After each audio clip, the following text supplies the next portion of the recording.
Hello. How is everyone doing? All right, so I am going to get right into it. I wanted to come on live and do a little mini training for you on how to create connection. And I added a caveat to it because having worked with a lot of women in dating, I found out that I think a lot of times people are very concerned about not appearing awkward. You want to show up as your best self. You want to be like, how do I show up in a way that, creates connection so that the guy that I like is interested in me and all of that. And often you can acquire those skills, but then the skill that I think I've noticed that a lot of people don't have or don't think they need is the skill of creating connection with the right person. And so a lot of times you show up at the date, or you show up at the event, or you show up at the, I don't know, speed dating event, whichever method you're using. There's like 20 methods. And you're working so hard to create connection, which I will talk about in just a minute, how to make that a lot easier. You're working so hard to create connection, and when you succeed, sometimes you find out that you created connection with the wrong person. Like that person just turned out to be like completely wrong for you, completely not a good person, like not compatible, not nice, not kind, not on the same wavelength, not on the same journey. And so that's why I have this super long title, like how to create connection, but also why you need to be so selective about who you create connection with.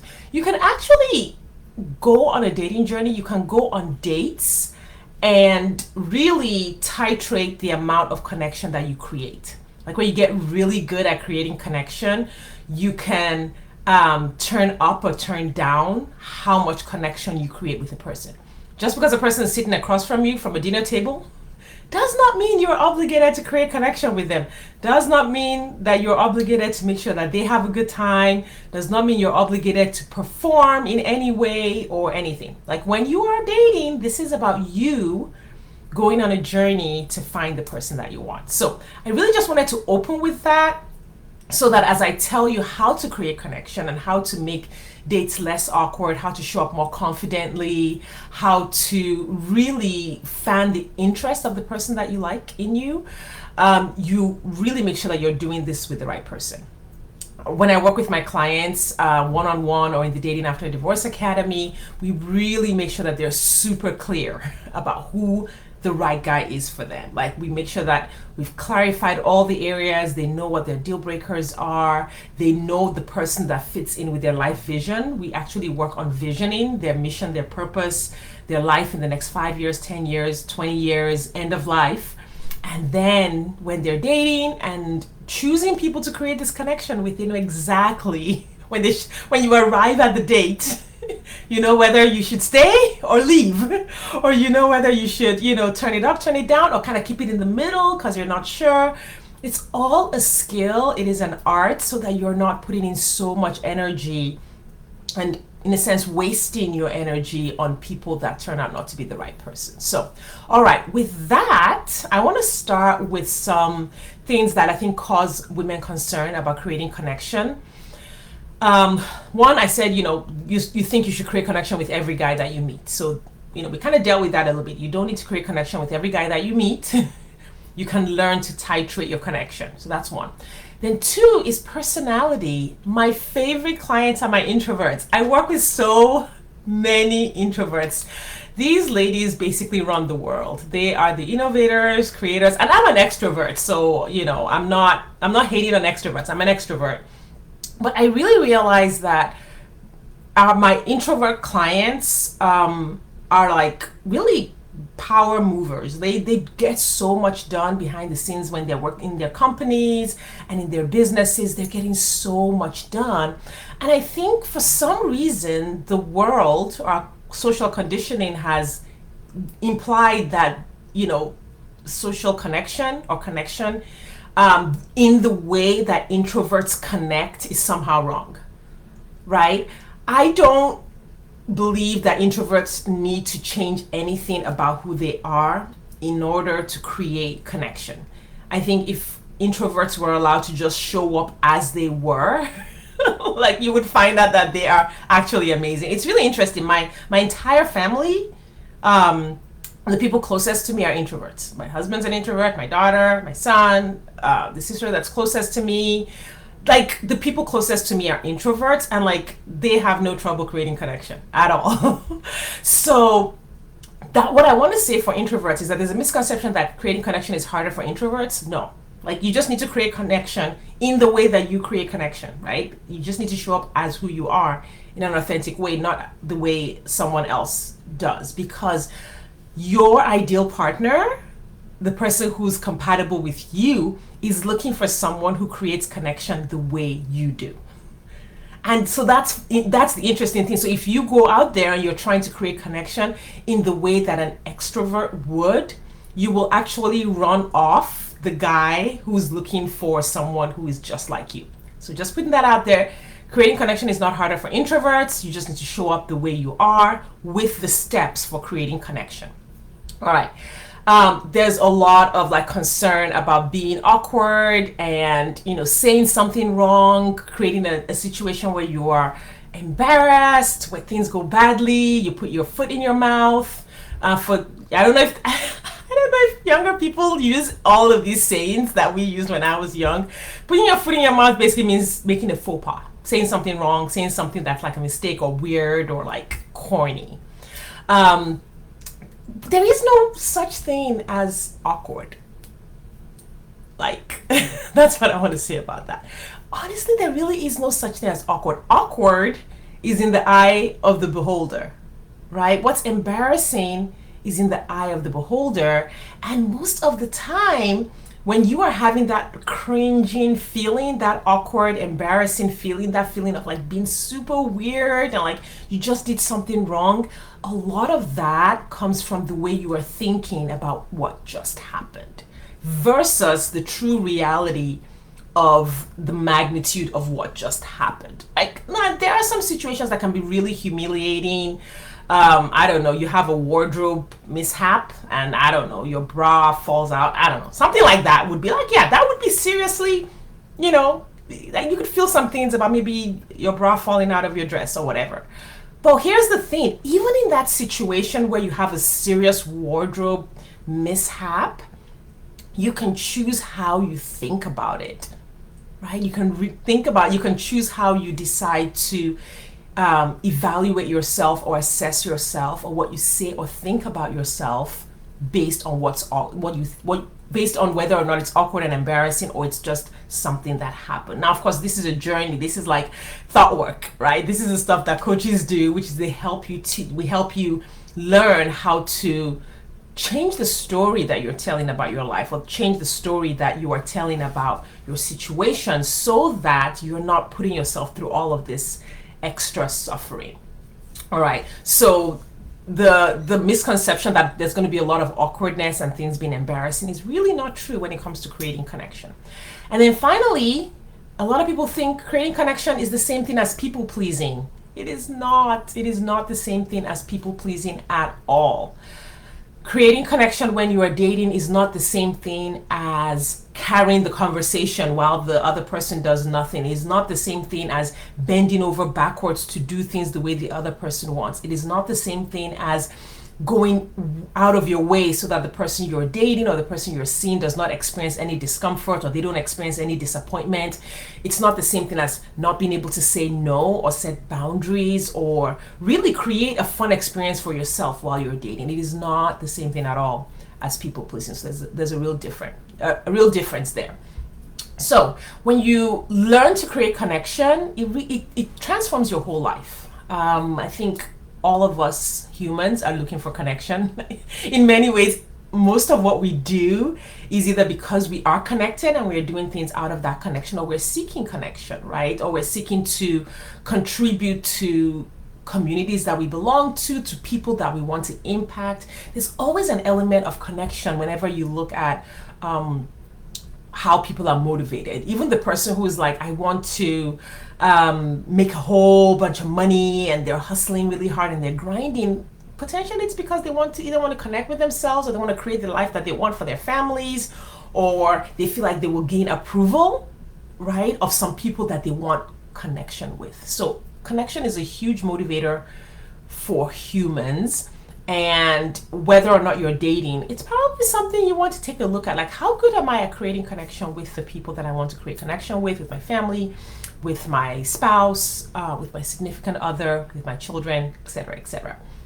Right. So here are some of the things. If you're having trouble creating connection, you might be experiencing some things like feeling invisible wherever you go. You might feel like you're kind of a wallflower. You don't know what to say. You don't know how to carry on the conversation. You might feel like you don't get noticed. You might feel like you need to wait for someone else, like you don't have permission to create connection with other people, like other people are better or other people will think you're bothering them, which is actually a sign of people pleasing. People pleasers tend to have come from backgrounds where they were made to feel like they were a burden or they were unwanted. And so they tend to kind of like passively wait, which is a no-no when it comes to dating. Passively waiting is a no-no. I'll actually stop on that for a second. When you passively wait for other people to come create connection with you, when you passively wait for the guys to reach out to you, what happens is you are sort of leaving it to chance, but not just leaving it to chance. You're leaving it up to whichever guy happens to notice you, which you may not, a lot of it is that you may not get noticed because you're not actively creating connection, you're not actively becoming visible. You're waiting either for the guy who for some reason is not distracted and is like somehow so aware that he sees you, right? Or the guy who is just looking for anybody, like he doesn't really care who he finds. And so when you are passively waiting for guys to like come into your space, I know I have some clients who have concerns around being on dating apps, and we have worked through this, or actively creating spaces where they can meet people off of the dating apps. They're more like, well, I just want to kind of run into the person. I want it to happen organically. Okay, I want to see my fingers. Organically. There is no such thing as meeting a guy organically. They are all organic methods. What you are likely defining as organic is some kind of passive waiting game where the guy kind of shows up out of the blue in some kind of serendipitous chance-like situation. And what happens when you do that is you end up with guys that are not good for you most of the time, because they are the ones who don't really care. So they're just like going through the numbers, like, oh, there's a girl over there on the street corner, I'll try her, and then they go to the next person. So they're like just trying every woman that comes their way. They're not actually seeing you as a person. They're not actually like caring for you as a person. Now, it can happen magically like that. There are stories. Actually, I heard a story on a show once about a lady who was in traffic, right? She met her husband in traffic for some, like their cars came up, whatever. That was the story. It was a beautiful story, and I love it. You can't wait for someone to give you a shout out in traffic, right? You cannot wait for someone to give you a shout out in traffic. It could happen, however, you don't want to passively wait for that, because you'll either end up with someone who like is just doing running numbers and doesn't care who he ends up with, or you'll be waiting forever. So don't wait passively. Now let's talk about if you really want to say, okay, you wake up this morning and you're like, I want to create connection. I want to start to have more robust conversations with men. And for my ladies who have been divorced, this is super important for you. When we are married, especially if you were married for a long time, you weren't having any practice at all in this space, right? Most married women tend to hang out with other married women, right? And if you're getting together with the husbands or whatever, it's usually like couples, and then the guys go off to one space and then the women are in one space. There are very few people who truly continue to grow their relationships with single men, single women, people who are different. Like it takes a special kind of person who does that. So I'm just going to generalize. I know there's always exceptions, so do not write me that, well, I did this differently. I know some of you do it differently. But generally, if you were married for a long time, you didn't spend a lot of time having connecting conversations with men, right? So you're very well practiced in conversations with your girlfriends. You're very well practiced in conversations with children, probably, but not very practiced in conversations with single men, especially in a romantic setting. So you have to set out to learn that skill, practice that skill. The first thing you want to do is find out what's authentic to your personality, right? What is authentic to me? How do I create connection? What types of conversations, activities, subjects, spaces do I shine in creating connection? And then connect in those ways, right? Choose those ways. Don't choose the way your girlfriend is creating connection. Don't choose the way that everybody else seems to be creating connection. Choose the way that is true to you. So that requires a little bit of digging deep, a little bit of doing the work to figure that out. And then you can start to practice it. You want to practice this every day. You want to practice it on your kids, on your friends. You want to practice it on new people. You want to practice it on people in the workplace so that you're building those skills a little bit at a time. I gave a client an assignment last week, and I said, you know what? You haven't been having a lot of these conversations and you've lost some friends and things like that. I want you to schedule some calls.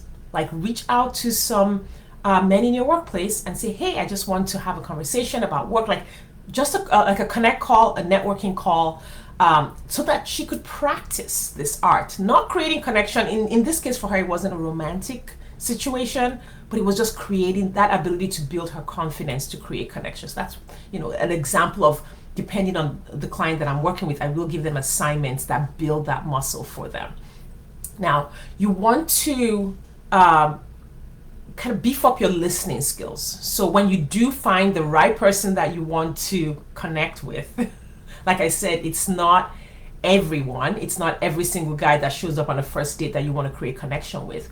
When you choose that person based on your intention, based on your ideal partner worksheet, based on knowing with great clarity what you want, in that moment, you have to step a little bit back from thinking about yourself and then create space to think about the other person, to be interested in the other person, but not so interested that you forget about the experience that you're having, right? So you can, if you're a people pleaser, you completely forget about yourself and you're only thinking about the other person. You're listening, you're hanging on their every word, you're cheering them on, you're giving all the right answers that make them feel good. That's not what we're talking about. That's too far over.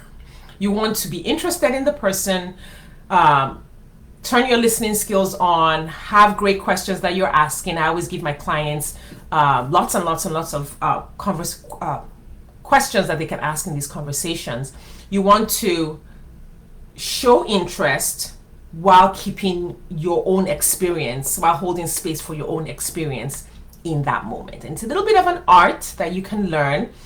So be interested in the other person, ask good questions, listen, remember, process what the other person is saying. A lot of times we go into these situations with a lot of self-consciousness. So you're feeling self-conscious, you're feeling because you're thinking about yourself. Like, how am I showing up? Is there spinach in my teeth? How does he see me? All of that I will take you out of creating connection. And then if you have a lot of challenges with attachment, like abandonment issues, you might go into the space sort of feeling like really graspy and wanting the validation from the other person. This is tied into like if you feel like you don't belong in spaces, or you feel like people don't like you, or you have a lot of chaotic relationships. You want to work separately on healing those types of issues, on healing the thoughts that create those feelings for you, because you'll be carrying those feelings into the situation. And needing connection the way you need air will keep you from being able to create connection, because you're just like, needing that person to give you love and give you validation. When you are going in there with those issues is when you go into a first date and you just like, you find yourself like just vomiting your entire life to a perfect stranger and then hoping that they love you afterwards. You do not want to do that, right? But you will do it one way or another, whether you do it with words or you do it with actions or you do it by like attaching too much. It will come out if those issues are on the inside. And so these are all things that I walk my clients through. We, in the Dating After Divorce Academy, we deal with all of these issues, we lay it all out. They do the work so that they can have success in that area. So to create connection, first of all, think about the misconceptions that I talked about. Connect in ways that are authentic to your personality. Be very intentional about making connection a part of your lifestyle. Expand your life. Create connections with new people, whether romantically or not. Be selective about who you create connection with. Be interested in the other person. Don't be so self-conscious that you cannot make space for the other person, but don't forget about what you are experiencing in that moment. As he's giving answers or responding to you, you want to be in touch with your emotions. What am I feeling right now? How am I experiencing this person right now? And is this the experience that I want? And then finally, consider if you have attachment issues or abandonment issues, and you want to deal with those along the way so that they don't get in the way of creating connection. All right. That was everything. I want to invite anyone that this resonated with to schedule a call with me. Really, you get a complimentary consultation call with me. So if any of these things are areas where you're having a challenge, I would love to talk to you about that for free. And if you're ready to work with me now, then you can take a look at the link that I put up there, I think is where it is, that tells you a little bit about the Dating After Divorce Academy and the work that we are doing in there. And if you have questions, then you can schedule the free call. I can answer any questions that you have. Go out there and create connection, especially now that the world is open. Let us get it. All right. Have an amazing rest of your day, and I will see you later.